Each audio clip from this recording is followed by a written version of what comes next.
अवतार तुम्हा धराया कारण धराया जन जड जीवा. अवतार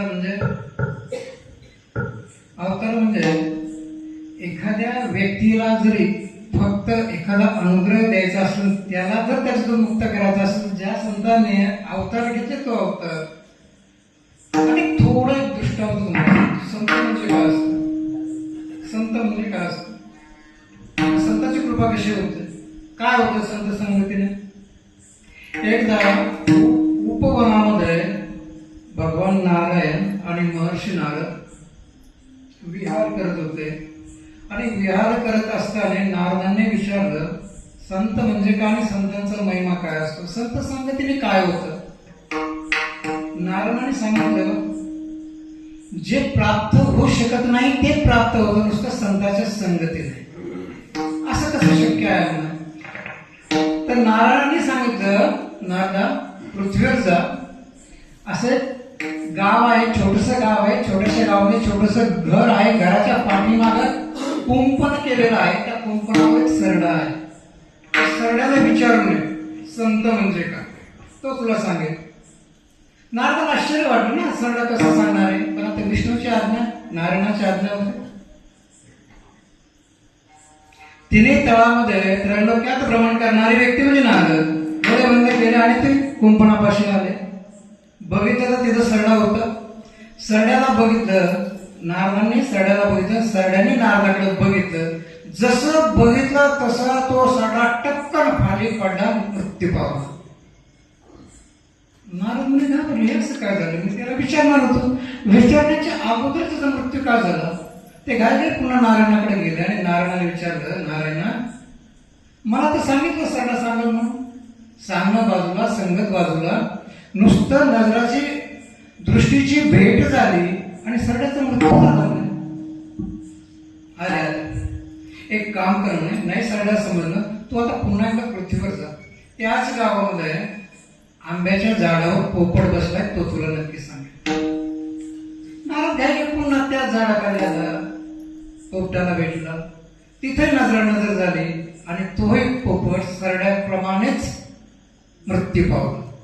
आता मात्र नारदाला भीती वाटली. एका मृत्यूचा पाप, आता दुसऱ्या मृत्यूचा पाप.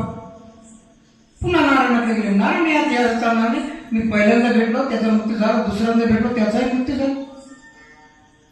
नको म्हणे, या प्रश्नाचं उत्तर मला नाही मिळालं तरी चालेल, पण मला विचारण्याच्या आत सरड्याचा मृत्यू झाला, दुसऱ्यांदा पोपटाकडे सांगितलं त्याचा मृत्यू झाला. नाही, मी तुझ्या बरोबर आहे, आता शेवटचं माझं आहे. त्याच गावामध्ये जा म्हणे, एक कपिला गाय आहे, ती मात्र तुला नक्की उत्तर देईल संत संगतीचा काय फायदा होतो आणि संत संगतीमुळे कसा उद्धार होतो, एकदा तू गायला विचारलो. आता थोडस आतून घाबरलेलं ना नारद. पहिला मृत्यू झाला, दुसरा झाला, ती गाय मिळेल तर किती ब्रह्मपातक लागेल. ते धाडस केलं पुन्हा तिथं गोठ्याजवळ आला, गायीकडे बघितलं, जसा सरडा तसा पोपट आणि तशीच गायीचा सुद्धा नजराला नजर झाली, दृष्टीची भेट झाली आणि गायीचा मृत्यू झाला. आता मात्र नारद मुनी गर्भगळीत झाले. आता हिंमत नाही राहिली पृथ्वीवर आणण्याची किंवा त्या प्रश्न विचारण्याची. मग मात्र ते पुन्हा त्या उपमनात गेले आणि नारायणाला विचारलं, नारायणा असा कसा माझ्याबरोबर खेळ खेळलाच नाही. 1, 2 नव्हे 3 मृत्यूचं पातक माझ्याशी लावून दिलं. मी फक्त साधा प्रश्न विचारला होता का संत संगतीने काय होतं, या प्रश्नाचं उत्तर मिळण्यापेक्षा मला 3 मृत्यूचं पातक हे माझ्या अंगाशी आलं. बरं, एक काम करणं, तर शेवटचा एक प्रश्न आणि शेवटचं माझं उत्तर असेल.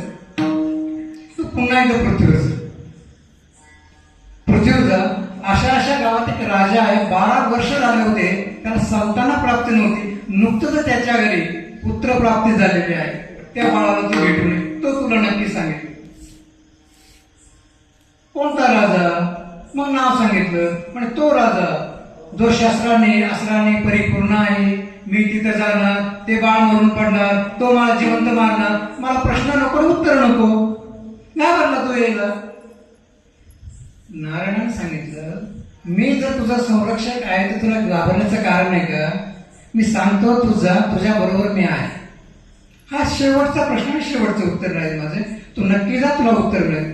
आता घाबरत राजवाड्याच्या बाहेर आला, पण हिंमत होत नव्हती आतमध्ये